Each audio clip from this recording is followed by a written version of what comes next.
Merci beaucoup pour l'invitation. C'est la première fois que je vais au Canada. Et je trouve le Canada super. Tout est grand. Des grandes voitures, des grandes routes. Tout est grand. Une autre manière de vivre. Les gens sont très sympas. Je suis vraiment content d'être parmi vous. On m'a demandé de donner mon témoignage. Et c'est ce que je vais faire. Mais je pense que Dieu m'a posé une question et que je devais vous poser cette question. Est-ce que ça va?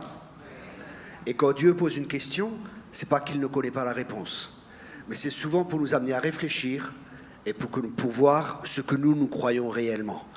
Et la question que je pense que le Seigneur m'a dit de vous demander est la suivante. Est-ce que vous pensez que Dieu peut changer cette nation?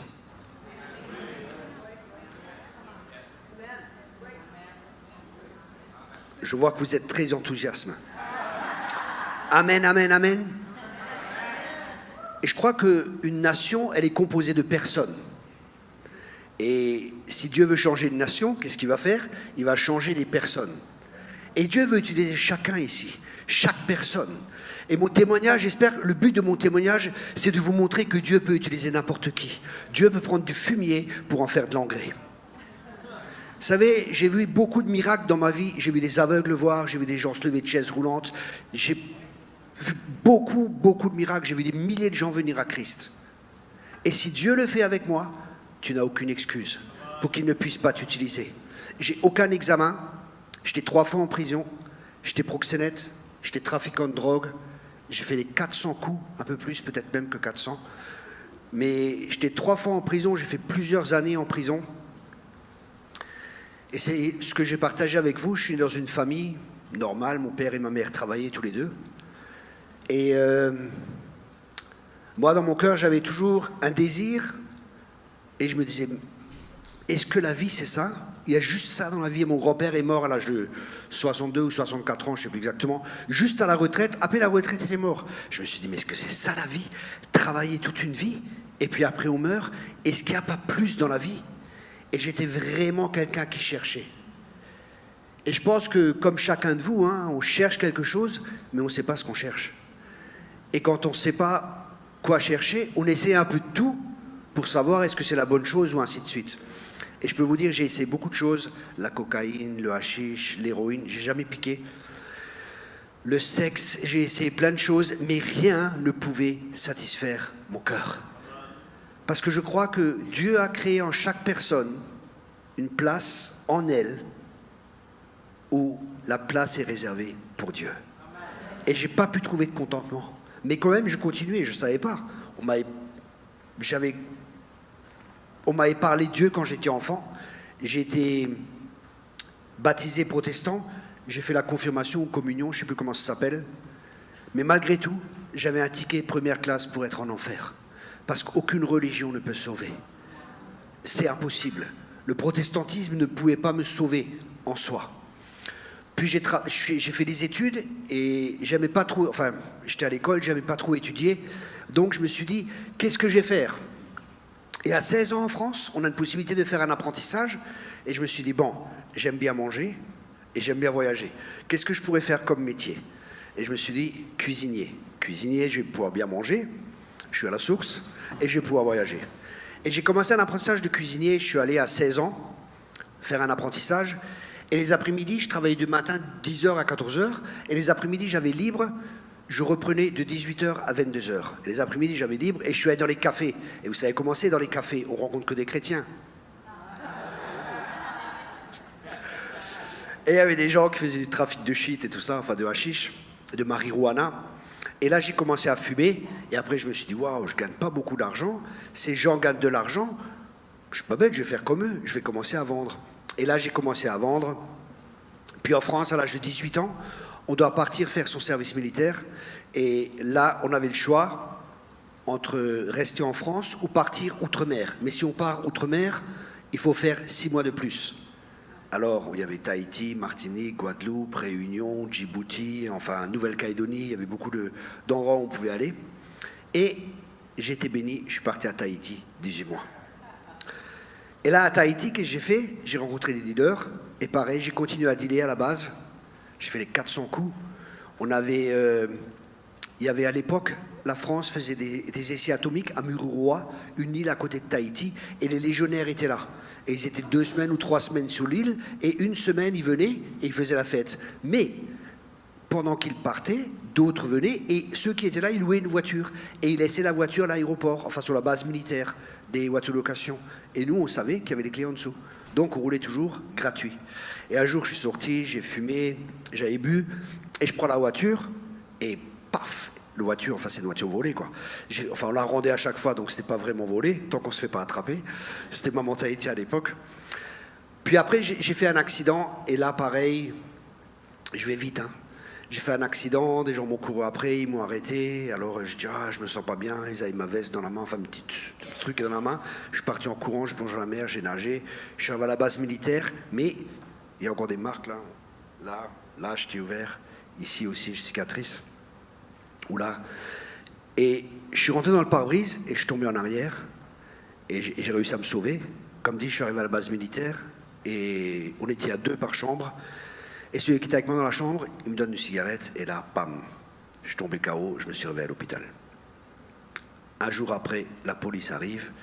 Ils me disent, voilà, est-ce que vous avez volé une voiture? Je dis non. Il me dit, qu'est-ce qui vous est arrivé que vous soyez ouvert ici? Je dis, je me suis battu avec des Tahitiens, ils ont cassé une bouteille et ils m'ont frappé avec une bouteille. Bon, d'accord. Quelques temps plus tard, je sors de l'hôpital, j'arrive à la base militaire, les flics, enfin la police, pardon. La police m'appelle, et j'étais convoqué, tout ça, ils m'interrogent et tout, je dis non, je suis innocent. Et d'un seul coup, ils font comme ça, et quelqu'un rentre, purée, c'est la personne qui avait, vous savez, là, mon petit gilet là, qui m'avait attrapé, et elle dit, c'est lui. Je dis, bon là, ok, c'est moi. Et là, j'ai été condamné, c'était ma première condamnation, c'était 3 mois de prison avec sursis, et dans l'armée, j'ai fait 1 mois de prison. Bon. Après, je suis rentré en France. Est-ce que ça m'a calmé? Non. J'ai continué à travailler comme cuisinier, mais en même temps, je continue à dealer du shit. Et là, au bout de quelques temps, pareil, je commençais à vendre par kilo, et là, la police a arrêté quelqu'un, et ils sont pas bêtes, les policiers. Chez lui, ils ont trouvé 200 grammes, mais enveloppés dans un truc de 1 kilo. Et quelqu'un d'autre avait dit que cette personne, c'était moi son dealer. Donc, quand la police est venue, ils ne sont pas bêtes. Ils ont dit, voilà, votre dealer, c'est Thierry Kopp, il vous a amené 1 kilo, et on l'a arrêté, il a tout balancé, quoi. Et lui, il croyait que c'était vrai, et il a tout balancé, il a dit, c'est vrai. Après quoi, la police est venue me chercher, je voyais qu'on me suivait, mais j'avais jamais rien chez moi. Je cachais sous la marchandise, tout. Et je voyais dans le rétroviseur que derrière moi, la police me suivait. Pendant quelques jours, ils me suivaient. Puis après, ils sont venus, paf, ils m'ont serré, ils m'ont arrêté. Et là, ils m'ont interrogé, je dis, écoutez, moi, je suis innocent, j'ai rien à voir. J'ai jamais fumé, je suis sportif, je prends pas de drogue ni rien. Bon, allez, en prison. Arrivé en prison, 6 mois plus tard, jugement. Demi-grossiste, 15 mois ferme et 15 mois avec sursis. Deuxième sursis, 15 mois. Bon, ça m'a calmé? Non. Quand je suis sorti, j'allais dans le bar où j'allais toujours, il y avait une fille qui était serveuse. Puis on a fait connaissance. Et elle me dit, le deuxième jour, elle me dit, ah, j'aimerais bien me prostituer pour toi. Je dis, ok, pas de problème. Et je l'ai emmené sur le tapin. Enfin, je l'ai amené, je dis, écoute, voilà, tu te mets là, dans la rue. Et des filles sont venues, elles se disent, oh, qu'est-ce qui se passe ici? Je dis, elle va travailler ici, ici et ça. Non, ça va pas, elle peut aller travailler là-bas, ici et ça. Je dis, ok. Ah, j'ai mis ailleurs. Et un copain à moi, avec qui on faisait les 400 coups, enfin, on faisait aussi beaucoup des, comment ça s'appelle, des eurochèques. Vous connaissez certainement pas ça ici, c'était eurochèques, donc c'est pour l'Europe. C'est des cartes de crédit, et en même temps, il y a des chèques avec. Et les chèques sont garantis 300 francs suisses, je crois, en Suisse, et 400 Deutschmark à l'époque, c'était pas l'euro, c'était 300 francs suisses et 400, et on avait des gens qui volaient pour nous dans les voitures, dans des appartements, ils volaient ces chèques, ils nous les donnaient, et moi et mon ami, on avait quelqu'un qui était handicapé, à qui il manquait une jambe, et lui on l'envoyait à chaque fois dans la banque, dans la poste et tout, et alors il signait, et les gens ils nous donnaient, et nous on achetait chèque 100, on recevait 300 ou 400, donc 3 fois ou 4 fois le bénéfice. Business is business, ok. Et alors là, et avec mon ami, et je dis, écoute, ma nouvelle copine, là, elle fait le tapin, ta copine? Je dis, ouais, ok, je vais voir ça. Tac, et pareil. On est tous les deux ensemble. Et on a commencé à faire tapiner les filles. Et quelques temps plus tard, un soir, après quelques mois, je dis, écoute, ce soir, moi je vais pas y aller. Il me dit, ah, moi j'y vais, tout ça. Puis il y est allé. Puis le lendemain, sa copine, elle vient. Elle me dit, écoute, il s'est fait arrêter. Fernando, tout ça. Je dis, ouais, tu as parlé? Non, non, j'ai rien dit. Mais j'avais pas confiance en cette fille. Alors j'ai pris contact avec des gens en Allemagne, avec des proxénètes en Allemagne, pour la vendre, pour l'acheter. Alors je les contacte, tout ça. Il y en a un proxo, il vient, il me dit, ok, je te donne temps et temps, c'est bon? Je dis, ok, il n'y a pas de souci. Bon, dans 3 jours, tu viens, tu l'amènes à la frontière et on l'emmène et tu reçois ton argent. Je dis, ok. Mais, en même temps, entre-temps, on l'a mis dans un bar, où elle travaillait dans un bar, et elle avait parlé à un client. Et ce client, c'était un journaliste. Et là, quand je suis venu la chercher, je vois les flics. Les flics étaient là, je les ai vus. Ah, je garais la voiture un peu plus loin, tac, je suis allé me cacher. Et j'étais dans un immeuble, enfin je suis rentré dans une porte d'immeuble, un immeuble, je suis rentré là-dedans et les gens sortaient et rentraient. À un moment, je dis après 5 minutes, je dis bon, je peux pas rester là, les gens n'arrêtent pas de sortir et de rentrer, j'habite pas là. Je sors, et là ils arrivent, un policier arrive en civil, fait Monsieur Cop, je fais oui, c'est moi. Bon ok, serré, allez hop, emmené. Ah, il m'emmène et je nie. Ah, je sais pas comment c'est ici au Canada, hein, mais à l'époque, j'étais assis comme ça, les menottes dans le dos, et le policier me dit voilà, nom, prénom, je dis voilà, Thierry Cop, adresse, ça et ça. Et je dis maintenant, j'ai plus rien à dire et je dirai plus rien sans mon avocat. Ah, tu veux faire le malin, qui me dit, purée, c'était un costaud. Et j'étais menotté sur la chaise et il vient, bam, il met un coup avec ça, je tombe par terre, je l'ai insulté et tout, puis bam, il m'a mis des coups de pied et tout. Je dis attends, tu vas voir, j'ai porté plainte contre toi et je vais sortir, je vais être relâché. Il me dit non, t'inquiète pas, moi et mon collègue, il est témoin. Quand on voulait t'arrêter, tu t'es défendu. Je lui dis mais c'est pas vrai, vous êtes des menteurs. Mais il m'a dit bah on dira ça au juge. Et voilà, ok. Ah, j'arrive quand même chez le juge et je lui raconte l'histoire. Le juge il dit non, allez en prison. Puis ils m'ont mis en prison. Et là j'ai parlé avec quelqu'un et j'ai fait ce qu'on appelle dans l'église un jeûne. Ok, je commençais une grève de la faim. Parce qu'un copain, il m'avait dit, écoute Thierry, tu fais ça, tu écris 12 lettres et tu commences une grève de la faim, tu vas voir, tu sors. Alors, une lettre au président de la République, une lettre au ministre de la Justice, une lettre au procureur, une lettre à Amnesty International, une lettre aux journaux, enfin j'ai fait la totale. J'ai écrit partout, je suis innocent, je suis en prison, je suis innocent, ici et ça. J'étais culotté à l'époque, hein. Je le suis encore. Mais différemment. Et là, quelques jours après, COP, pactage, libéré. Je fais waouh, trop fort. Je sors. Là, ma copine travaille dans un bar, je suis allé la voir et tout. Et qu'est-ce qui s'était passé? Entre-temps, la police l'avait arrêtée. Parce que l'autre fille, elle avait dit que cette fille travaille pour moi. Donc, il fallait le témoignage de cette fille. Et ils l'ont demandé à elle, et nous l'avons convenu, non, moi je suis juste un client. Parce que si jamais la police fait des photos ou des caméras ou quelque chose, qu'ils ont des preuves, ils peuvent dire oui, mais vous étiez avec, vous le connaissez. Elle a dit oui, oui, je le connais, mais c'était un client, donc je ne vivais pas de la prostitution, ni rien à faire. Ok, après quelques temps, ça passe au tribunal. J'étais après 2 mois et demi en prison, je crois, et là ils m'ont condamné à 3 mois de prison ferme pour couvrir la peine, pour ne pas avoir à me payer. Ça m'a calmé? Toujours pas. Là, je suis parti avec la fille en Allemagne et j'ai commencé à la faire travailler en Allemagne parce qu'en Allemagne, la prostitution est autorisée. Ça veut dire qu'il y a des bordels, hein, je ne sais pas comment c'est ici, mais il y a des bordels où il y a plein de femmes et tout. L'Allemagne, c'est le bordel numéro 1 en Europe. Il y a des femmes dedans, il y a traite de blanches et tout, enfin comme ici, hein, il y a aussi avec les Hells Angels et tout ça. Hein. Pareil en Allemagne, c'est vraiment le milieu, c'est dangereux quoi. Ils ont des guns, comme vous dites. Et là, pareil. Bon, la fille travaillait tout ça dans des bordels, ici et ça, j'ai fait travailler en Suisse, à la frontière suisse, et après en Suisse. Enfin là, c'est très long. Et entre-temps, je faisais des cambriolages, je faisais plein de trucs, trafic d'armes, enfin, je faisais plein de bêtises, quoi. Et quelqu'un s'est fait arrêter dans un cambriolage, et il m'a dit oui, Thierry Cop a déjà fait un cambriolage avec. Et là, qu'est-ce qui se passe? La police lance un mandat d'arrêt international. Ils me condamnent à 1 an, et à partir d'1 an de condamnation, ils peuvent lancer un mandat d'arrêt international. Donc ils lancent un mandat d'arrêt, moi je ne savais pas. Enfin, je savais qu'il y avait quelque chose qui n'allait pas, mais j'arrive à la douane, je me rappelle, ma copine était assise à côté, Et la police arrive et dit voilà, papier, carte d'identité, tout ça. Moi, je donne mes papiers. Puis il s'en va. Enfin, les deux policiers s'en vont. Et je les vois ressortir dans le rétroviseur avec la main sur le pétard. Je dis oh là, ça chauffe, salut tout le monde. J'ai mis la première, et quand ils sont arrivés à côté, je dis oui monsieur, qu'est-ce qui se passe? Ah, suivez-nous, il y a juste une vérification à faire. J'ai fait oui, pas de souci. J'ai accéléré, je suis passé entre les voitures, je me suis sauvé. Et c'était en Alsace, en France, mais nous on habitait en Allemagne. Ah, je dis bon, comment je vais faire pour traverser la frontière?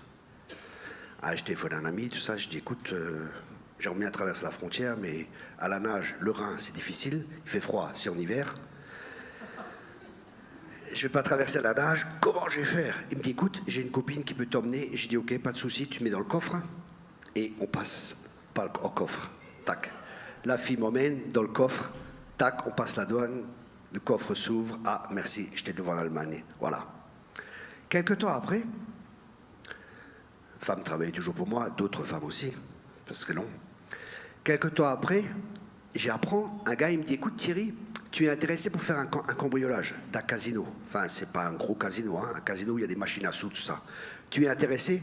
Je dis, ouais, ok, à quelle heure, quel jour tu veux faire ça, ici et ça? Il dit, écoute, j'ai tout prévu, tel jour, ceci et cela et cela. Ah, je dis, bon, je veux quand même réfléchir, ici et ça. Mais j'avais un plan. Et mon plan, c'était quand lui fait le cambriolage, je le braque quand il sort. Il ne peut pas porter plainte. Alors je préviens un ami à moi, je dis, écoute, il y a un gars qui va faire un cambriolage, et il m'a tout expliqué. Il m'a dit, je vais rentrer par les trucs là, les égouts. Enfin, tac, il va rentrer par là, et je ressortirai par là, et il m'a tout expliqué. Alors qu'est-ce que j'ai fait? Je savais l'heure et tout, j'ai attendu avec mon pote. Et quand il est sorti, j'ai fait, voilà, sors par là, donne-moi le fric. J'ai pris le fric, et on est parti. Mais quelques temps plus tard, il s'est fait arrêter. Et là, il m'a balancé. Et la police allemande, ils ont regardé, et ils ont vu qu'il y avait un mandat d'arrêt international sur moi. Donc ils sont venus me chercher, je savais qu'ils venaient, purée, je savais qu'ils allaient venir. J'avais un pétard à la maison, enfin un gun, vous dites un gun, hein, un pistolet, voilà. Un Sig Sauer, un Suisse, 7,65, ou 9 mm je crois que c'était, je ne sais plus si c'était 9 mm ou 7,65. Je l'ai caché, tout ça, puis la police arrive, il m'arrête, je dis oui, qu'est-ce qui se passe? Ils disent oui, on vous a accusé, cambriolage ici et ça, vous avez attaqué quelqu'un, vous avez détroussé quelqu'un qui venait de faire un cambriolage. Non, c'est pas vrai. Il dit oui, ça on sait que c'est pas vrai, que vous êtes innocent, mais il y a un mandat d'arrêt international. Ok. Alors, mandat d'arrêt international, ils me mettent en prison en Allemagne. On mange très mal, en France on mange mieux. Il y a l'entrée, le plat de résistance et le dessert. En Allemagne, c'est plus dur la prison. Donc, après 2 mois après, ils m'emmènent à la douane. Et à la douane, qui est là? Les douaniers, enfin, les douaniers qui m'avaient contrôlé. Il est justement là. Il m'a dit, vous avez eu de la chance. Je voulais tirer, mais il y avait beaucoup de monde.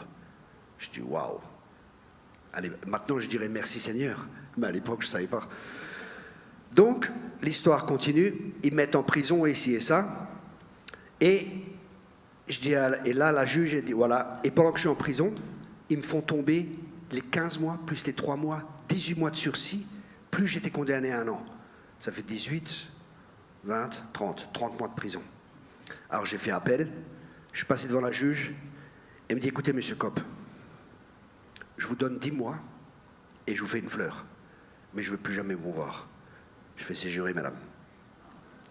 Mais je suis sorti, j'ai continué. J'ai continué mon trafic, j'ai continué à faire plein de bêtises, et je me suis dit, voilà, un jour, il faut que ça s'arrête, donc je vais gagner beaucoup d'argent. Je vais partir dans le sud de la France, je vais acheter un hôtel, et tranquille, je vais me reposer. J'aurai de l'argent, un bel hôtel au sud de la France, à la plage, Cannes ou je ne sais pas où, hein, n'importe, Saint-Trope, et je serai tranquille. Je ne travaillerai plus, pas trop, j'aurai de l'argent, mon argent sera blanchi, tout ira bien. Mais pour ça, il faut que j'aille travailler. Donc j'ai commencé à travailler dans des assurances. Et ça marchait bien, relativement bien, je gagnais bien de l'argent. Mais il y avait des chrétiens qui étaient là. Et ils me parlaient toujours de Jésus. Et un jour, je suis parti au Maroc. Et quand je suis revenu du Maroc, j'étais parti pour chercher des filles. Je voulais ramener des filles du Maroc et faire ça encore pendant 2 ans. Et après, j'arrête. Alors, je pars au Maroc, je reviens et je vais voir mes amis chrétiens. Et là, il y avait une femme, elle m'évangélisait toujours. C'était une gitane. Elle me parlait toujours de Jésus, elle n'arrêtait pas. Elle me persécutait. C'est pas moi qui persécutais les chrétiens, c'est elle qui me persécutait. Partout où j'allais, elle me parlait de Jésus. Et là, pareil, je vais chez eux et ils me disent, écoute, ce soir, il y a une soirée de louanges. Est-ce que tu veux venir avec? Je fais, ah, mais je reviens de vacances, regarde, je suis en short, je ne peux pas aller dans l'église comme ça. Parce que quelque part, j'avais un respect de Dieu sans connaître Dieu. Je dis, ah, je ne peux pas aller comme ça à l'église, je suis en short, et ci et ça. Ils disent, non, non, viens. Dieu, ça ne l'intéresse pas si tu es en short ou non. J'ai dit, ok. Puis je suis allé, et vous savez comment c'est, quand c'est la première fois quand on rentre dans une église, c'est quand même pas un lieu où on est habitué. Je me mets tout à fait au coin là-bas, j'étais tout à fait au bout. Et je vous raconte comment c'est, j'arrive pas à expliquer. J'arrive pas à expliquer ce qui s'est réellement passé. C'est des suppositions des choses que je peux supposer. Mais il s'est passé quelque chose de surnaturel. Alors j'étais au fond, et les gens y chantaient dans la louange, tout ça. Et moi j'aimais bien les femmes, je regardais les femmes pendant ce temps. Eh oui. Mais là, un moment, qu'est-ce qui se passe? Dans la rangée, là, ici devant, je vois une boule transparente, et j'étais au fond. J'arrive pas à expliquer ce que c'est. Je vois une boule transparente, et ça vient vers moi à toute vitesse, et ça m'a montré ma vie, et l'amour de Dieu. Et j'ai vu ma vie défiler devant moi, et j'ai vu l'amour de Dieu, et je me suis mis à pleurer comme un gosse. Alors que mon cœur était vraiment dur.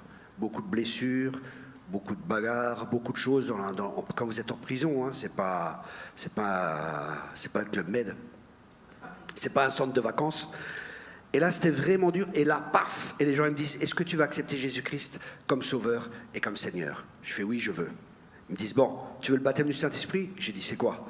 Ah, il m'explique, je dis, non, ça me fait trop, là. J'étais secoué, je pleurais, j'étais là, j'ai dit, ah, c'est trop. Une semaine après, j'arrive dans une cellule, et là, le gars, il me dit, tu vas être baptisé du Saint-Esprit? Je fais, oui. Il me fait, reçois. Et il s'en va. Ok. Et il me donne un petit livre de Reinhard Bonnke, Comment recevoir le baptême du Saint-Esprit, c'était en Allemagne. Alors, moi, je rentre chez moi, je lis ça, je me mets à genoux, je ne savais pas comment faire. Et je prie, je dis, Seigneur, je ne me lèverai pas tant que je n'aurai pas le baptême du Saint-Esprit. Je ne savais pas qu'il fallait juste recevoir tout de suite par la foi. Je n'ai pas été enseigné. Donc, je prie 1 heure ou 2 heures, et d'un coup, Shikalaba Sakaba. Il était minuit, 1 heure du matin. Je suis comme un gosse, j'appelle les chrétiens. Je dis, regarde, Dieu m'a baptisé. Il me dit, bah, tu me réveilles, c'est pas grave, regarde, Dieu m'a baptisé dans le Saint-Esprit, je parle en langue. Shikalaba Sakaba. Quelques temps plus tard, Dieu m'a amené un père spirituel, et c'est un homme exceptionnel, et il n'est pas connu, mais au ciel il est connu. Et là, il vient chez moi, il habite 2-3 jours chez moi, et un matin je le vois, il est à genoux en train de prier. Je dis, ah, j'aimerais bien que tu m'apprennes à prier. Il me dit, Thierry, la chose la plus importante dans ta vie, c'est d'apprendre à entendre la voix de Dieu. Je dis, waouh, apprends-moi. Et il a commencé à m'enseigner, et après j'ai appris à connaître la voix de Dieu. Et il m'a donné une vision, il me dit, écoute, j'ai une vision pour toi, je te vois dans une école biblique. Ah, je dis, bon, ok. Je vais dans une église en France, parce que j'habitais à l'époque en Allemagne. Je vais dans une église en France et j'achète une cassette. À l'époque, c'était des cassettes. Maintenant, c'est des CD. C'était il y a longtemps. Ok. Donc, je prends une cassette et j'écoute ça. Et le pasteur qui prêchait, c'était Pierre Truchel. Et il disait, voilà, l'école biblique ici et ça. Je dis, waouh, il y a une école biblique ici. Puis je prends contact. J'avais 3-4 mois de conversion, même 2-3. Ah, je prends contact, ils me disent, bon, écoutez, venez et on veut apprendre à vous connaître. Alors j'arrive, ils me disent, écoutez, vous ne remplissez pas les conditions, il faut être baptisé depuis 2 ans, et on ne sait pas si on vous prend ou pas. Je fais, de toute façon, vous allez me prendre, c'est obligé. C'est obligé, Dieu m'a parlé, mon ami, il a une vision, vous allez me prendre. J'ai arrêté mon appartement, j'ai vendu ma voiture, j'avais pas encore d'accord. Et paf, qu'est-ce qu'ils ont fait? Ils m'ont pris. Mais la première fois que j'arrive, je me suis dit, je me barre. C'est des malades ici. C'était Pierre Truchel qui prêchait le premier soir. Il fait, voilà, bienvenue aux élèves de l'école biblique, vous êtes les bienvenus ici. Ici, c'est pas un bateau de plaisance, c'est un bateau de guerre. C'est la croix ou la valise. Vous êtes esclaves de Jésus-Christ. Je dis, quoi? Je suis esclave de personne, moi, qu'est-ce qu'il veut, lui? Il est malade, ce gars. Vous imaginez le petit rebelle? Je dis, mais il est malade, lui. Je suis esclave de personne, moi. C'était pas facile, mais c'était bénéfique. C'était bénéfique. C'était vraiment un apôtre, il était responsable de plus de 600 églises. C'était vraiment un homme de Dieu. D'ailleurs, ici, j'ai vu, en rentrant, et pendant le temps d'adoration, j'ai vu l'église en esprit, Et j'ai vu qu'il y a vraiment des bons fondements ici. Il y a vraiment des fondements apostoliques. Et Dieu va continuer à bâtir dessus. Mais il y a de très bons fondements dans votre église. Et je ne dis pas ça parce que si Dieu m'avait dit autre chose, je vous le dirais aussi. Je dis ce que Dieu me dit, hein, mais je l'aurais dit en privé, si c'était une correction. Mais il y a vraiment des bons fondements et Dieu va continuer à bâtir dessus. Après, des prophètes sont venus, ils disent voilà, je vois, tu vas prêcher, tu vas aller dans les nations, tu vas ouvrir des écoles bibliques, tu vas écrire des livres. Je dis non, mais ils sont malades ces gens-là. Écoutez bien, j'avais une tellement mauvaise image de moi, je ne connaissais pas mon identité. Et Dieu a dû faire un tel travail dans ma vie. Parce que maintenant je sais qui je suis. Je sais qui je suis. Et parce que je sais qui je suis, le diable ne pourra pas m'arrêter. Et il ne pourra pas me dire qui je suis, pas parce que je sais qui je suis. Le seul moyen pour connaître un mensonge, c'est de connaître la vérité. Et un des fondements, c'est l'identité. Un père donne toujours l'identité. C'est un des fondements de notre vie. Parce que tu es, je suis... Tous, nous sommes nés surnaturellement. Nous sommes nés d'en haut. Nous sommes des nouvelles créatures. Amen, amen. Et parce que nous sommes des nouvelles créatures, nous vivons dans deux mondes. Nous vivons dans un monde visible et dans un monde invisible. Mais des fois, notre problème, c'est que nous sommes plus conscients du monde visible. Et c'est pour ça que nous marchons par l'incrédulité au lieu de marcher par la foi. Mais nous devons être connectés au ciel. Colossiens nous dit d'avoir les pensées d'en haut. Et quand on a les pensées d'en haut, quand on pense comme en haut, quand on sait qui on est, c'est là que tout devient possible. Je ne connaissais pas mon identité, mais Dieu m'a guéri, Dieu m'a restauré et Dieu a fait de moi une nouvelle créature. Les choses anciennes sont passées, voici toutes choses sont devenues nouvelles. Et c'est pour ça maintenant je peux aller partout, je peux prêcher l'évangile, je peux aller chez les satanistes n'importe où. Je sais qui je suis et je sais qui est mon Dieu. Alléluia, je sais qui est mon Dieu. Le même Dieu, le Dieu d'Abraham, d'Isaac et Jacob, le Dieu qui appelle les choses qui ne sont pas, le Dieu qui fend la mer, ce Dieu, c'est mon Dieu et c'est ton Dieu.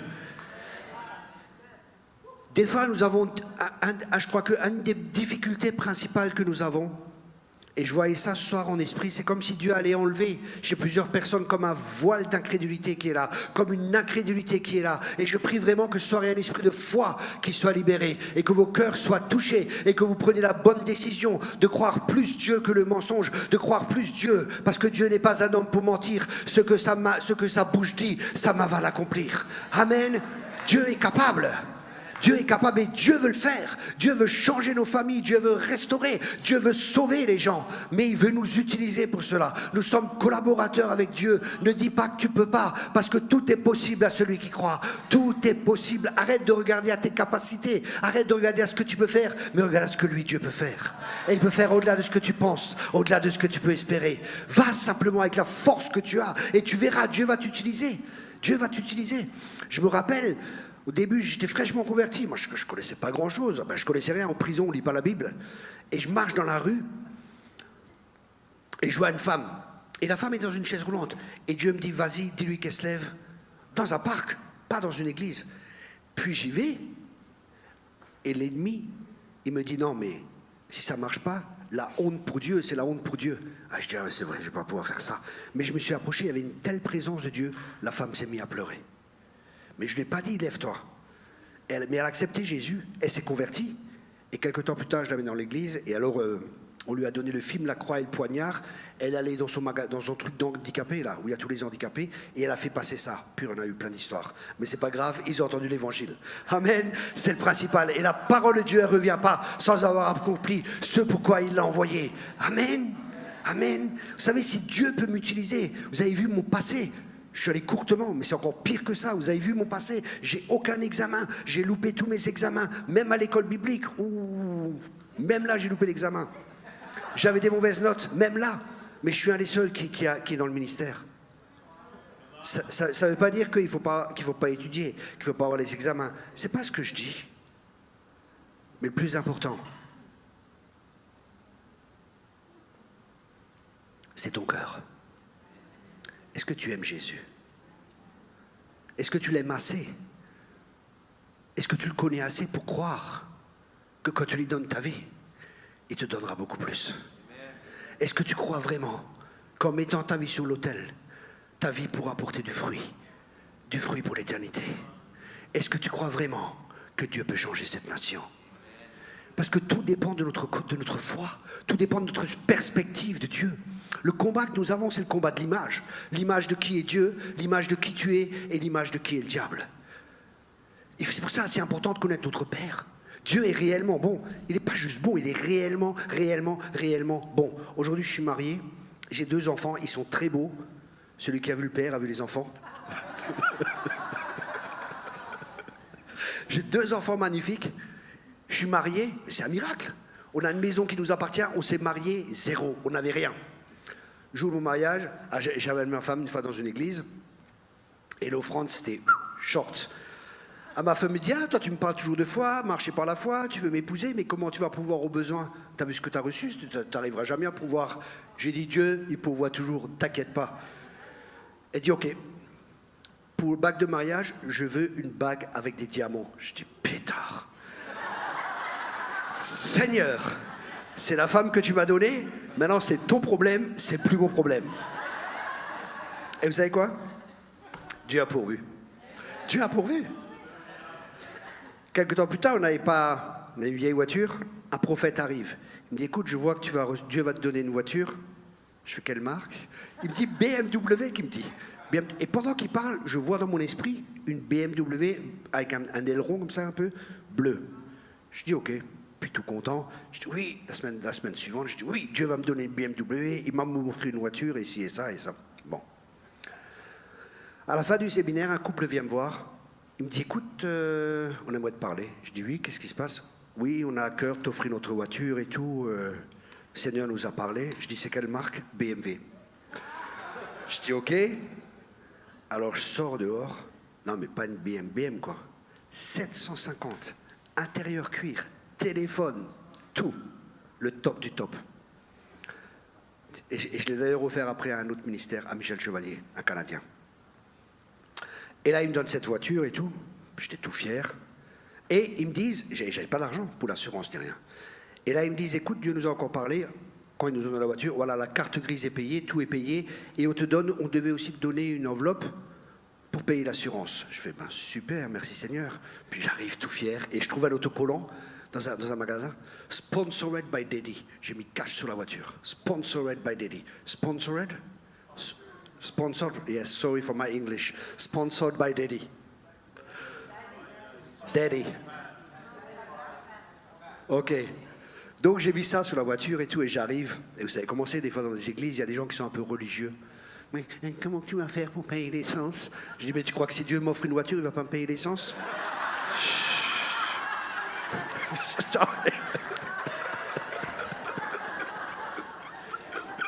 Pas de logique, pas de logique. Et aujourd'hui, on a une maison, Dieu nous a bénis au-delà de ce qu'on peut penser, au-delà de ce qu'on peut espérer. La parole de Dieu est réelle. Si tu laisses tout pour le Seigneur, il te donnera tout au centuple. Notre but, c'est pas ça, c'est vraiment l'éternité. Mais c'est le bonus que Dieu nous donne. C'est le bonus que Dieu nous donne. Je peux vous dire, j'ai vu tellement de miracles, tellement de choses. Mais il y a une chose. Et je prie pour vous, que vous soyez comme moi, insatisfaits. Vous savez, je lis beaucoup de livres sur le réveil. Et j'étais content de voir tous les Seymour, tous les Branham, tous les noms là qui étaient marqués. Ah, ça touche mon cœur. C'est mon cœur. Si je suis sur cette terre, c'est pour le réveil et pour la réforme. Je vis pour ça. Je vis pour ça. Et ma prière, c'est que pour vous, ce soit pareil. Vous savez, ce qui compte, c'est l'éternité. Ayons cette pensée de l'éternité. Ce qui est ici, c'est passager. Un jour, on va tous partir. C'est pas une révélation. On va tous partir un jour. Où il y aura un enlèvement, où on va partir. Et là, on se présentera devant lui. Et là, j'ai juste envie d'une chose. Juste une chose. Viens dans la joie de ton maître, bon et fidèle serviteur. Vous savez, voir tous les gens qui sont là, grâce à vous, j'ai pu être sauvé. Grâce à vous, ma famille a été reconstruite. Grâce à vous, le couple a pu être reconstruit. Grâce à vous, il y a eu ci. Grâce à vous, il y a ça. Et si on cherche d'abord le royaume de Dieu et sa justice, tout le reste nous sera donné par-dessus. Croyez-moi, ça marche. Sinon, je prends le bouquin, je le jette et je quitte Dieu direct. Je viens de la rue, on ne me blouse pas. Je veux du vrai. Je veux des choses qui sont vraies. Je veux des choses qui sont réelles. Je veux du concret. Je veux pas du blabla. Ça n'intéresse pas le blabla. Oui, Dieu fait pas. Dieu fait, alléluia. Dieu guérit encore aujourd'hui. Dieu rend encore la vie aux aveugles. Dieu peut encore te faire prospérer. Dieu peut changer les couples qui sont détruits. Dieu peut te guérir. Tout est possible à Dieu et tout est possible à celui qui croit. Tout est possible. Crois-le. C'est pas compliqué. Dieu est ton Père. Et ton Père, il ment pas. Imaginez-vous, je rentre à la maison quand je reviens du Canada et mon fils, il est allé voir le voisin. Il dit, qu'est-ce que mon père, il pense de moi? Ou qui dit au voisin, est-ce que vous croyez que mon père, il pourra me donner à manger demain? Est-ce que... Je dis, attends, mais là, t'as un problème, mon fils, là. Et combien de gens, ils vont voir les prophètes? Combien de gens vont voir les ministères pour avoir des réponses? Va voir ton Père. Tu as un accès direct auprès du Père. Les prophètes ne sont pas là juste pour te donner des prophéties. Les prophètes sont là pour t'apprendre à te faire entendre la voix de Dieu. Un prophète est là pour te révéler le cœur du Père. Un prophète est là pour t'attirer vers le Père, pour que tu te donnes ton cœur entièrement. Il n'est pas là juste pour te donner des prophéties. Mais souvent, on est des consommateurs. Et on veut courir après, on veut consommer du ministère. Cherche Dieu. Cherche Dieu. Cherche Dieu. Alléluia. Et si tu l'invoques, il te répondra. Dieu est en train de lever une église qui est mature, une église de fils et de filles qui connaissent leur identité, parce que la création entière soupire après la révélation des fils de Dieu.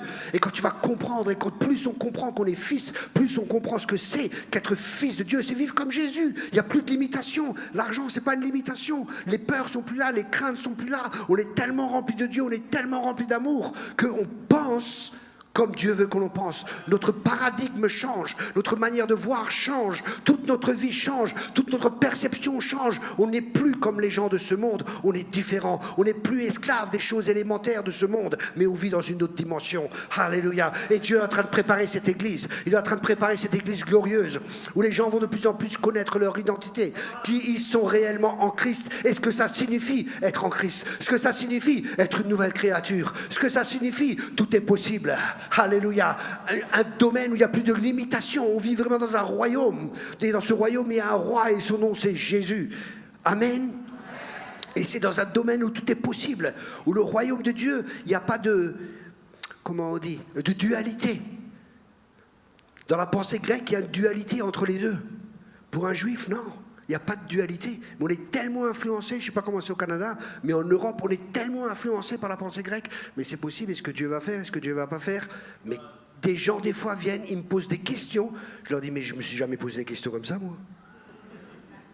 Est-ce que c'est vraiment le parler en langue que vous avez? Je dis, mais qu'est-ce qui me pose? Comment on peut savoir si c'est vraiment le parler en langue? Non, mais qu'est-ce qui se pose comme question? Prie. Prie. Mais les gens, ils posent plein de questions, mais c'est compliqué, quoi. Revenons à la simplicité à l'égard de Christ. C'est facile. Sois rempli du Saint-Esprit. Et quand tu sais que tu es fils, tu es conduit par le Saint-Esprit. Vous savez, il y a plein de nouvelles modes. Oui, nous allons faire des sorties d'évangélisation. Qui c'est qui t'a dit de faire des sorties d'évangélisation? Vis avec Jésus. Et quand il parle à cette personne, tu lui parles, c'est fini, la personne se convertit, et voilà. Ou elle te donne parole de connaissance, elle est malade, ici et ça. Là, on fait plein de sorties. Et on raconte des choses aux gens qui ne veulent même pas entendre. C'est comme si des gens étaient remontés des fois, vous savez. Parce que les gens, ils ne sont pas habitués à évangéliser. Mais l'évangélisation, c'est un style de vie, c'est tout à fait normal d'évangéliser. C'est comme si on remontait les gens, là. Une poupée dehors. Bonjour, acceptez Jésus et vous serez heureux. Non, non, j'ai assez de problèmes comme ça, je ne veux pas être comme lui. Hein. Salut tout le monde. On est tellement remplis de Dieu, on est tellement remplis du Saint-Esprit que des gens vont venir, ils vont se dire, mais qu'est-ce que vous avez? Des gens vont être guéris. Je me rappelle le temps où je rentrais dans des magasins, les gens se mettaient à tousser, les démons commençaient à se manifester au McDonald's. Au McDonald's, je commençais à chasser les démons. C'est la vie chrétienne normale, c'est là que Dieu veut nous amener. Il y a plus, les amis, il y a plus. Il y a plus. Et Dieu veut utiliser chacun. Amen. Je suis le meilleur exemple. Tu n'as plus aucune excuse. Tu ne peux pas dire Dieu ne peut pas t'utiliser. Si Dieu peut m'utiliser, il peut utiliser tout le monde. Tu n'as plus d'excuses. C'est fini. Tu es condamné. T'es condamné à vivre la vie chrétienne normale. On est né surnaturellement, on est né de Dieu, on est né d'en haut. La vie chrétienne commence par le Saint-Esprit, elle continue par le Saint-Esprit. La vie chrétienne commence surnaturellement, elle continue surnaturellement. C'est normal d'avoir des miracles, des signes et des prodiges. On ne court pas après ces choses, mais voici les signes qui vont nous suivre. Ça va nous suivre, on ne court pas après, ça nous suit. Amen. On va annoncer l'évangile, les gens vont entendre l'évangile. Et Dieu va confirmer sa parole par des signes, des miracles et des prodiges. C'est pas parce qu'on est si super, c'est parce que lui est super. Et c'est tellement facile. C'est tellement facile. Parle aux gens, simplement. Ouvre ta bouche, il la remplira. Des fois, je commence à parler avec des gens, ils me disent, mais pourquoi vous me parlez des problèmes de finances? Parce que j'ai des problèmes de finances. Je dis, ben, si je vous dis ça, je commence à parler. Je ne dis pas, voilà, Seigneur, une grande révélation, donne-moi une révélation. Non, normal, je parle aux gens, et voilà, hop, et d'un seul coup, on commence à prophétiser, on commence à parler dans la vie des gens. Mais la tête de côté, je ne sais pas, en France, c'est la tête, quoi, c'est la raison. C'est le Dieu de la raison, il résonne, il résonne, il résonne. Arrête de raisonner. Ouvre ta bouche, il la remplit et parle, tout simplement. Et tu verras les gens, mais pourquoi vous me dites ça, tac, tac, tac, comment vous savez ça? Voilà. Si je sais ça ou si je vous dis ça, c'est parce que je connais quelqu'un qui vous aime et qui peut changer votre vie. Et son nom, c'est Jésus-Christ. Amen. Et c'est la bonté de Dieu qui va pousser les gens à la repentance. Donnez votre témoignage. C'est très facile de donner son témoignage. Comment est-ce qu'on donne son témoignage? Très vite, un cours de témoignage très rapide. Le témoignage, c'est avant la conversion, ce que Dieu a fait dans ta vie, et après la conversion. Voilà. Avant, j'ai rencontré Dieu, et maintenant, voilà, je suis heureux. Comme ce soir, c'est facile. Et ça peut se faire en 2-3 minutes. Entraînez-vous à donner votre témoignage. Écrivez votre témoignage. Mettez-vous par groupe de plusieurs et donnez-vous les témoignages les uns aux autres. Il faut que ça devienne un style de vie. C'est normal de témoigner. Vous dites oui, mais toi, tu as un témoignage qui est tellement magnifique et tellement ceci et tellement cela. Tu sais quoi? Les gens du monde, ils ont besoin de ton témoignage parce qu'ils ont très peu ont une vie comme moi, mais beaucoup ont une vie comme toi. Et ton témoignage va leur parler beaucoup plus peut-être que le mien. C'est pour ça que je vous encourage. La moisson est prête, alléluia. La moisson est prête, la moisson est prête, la moisson est prête, la moisson est prête. Et les ouvriers, c'est vous les ouvriers. Et les ouvriers sont là, et c'est vous. Amen. Il suffit juste d'aller.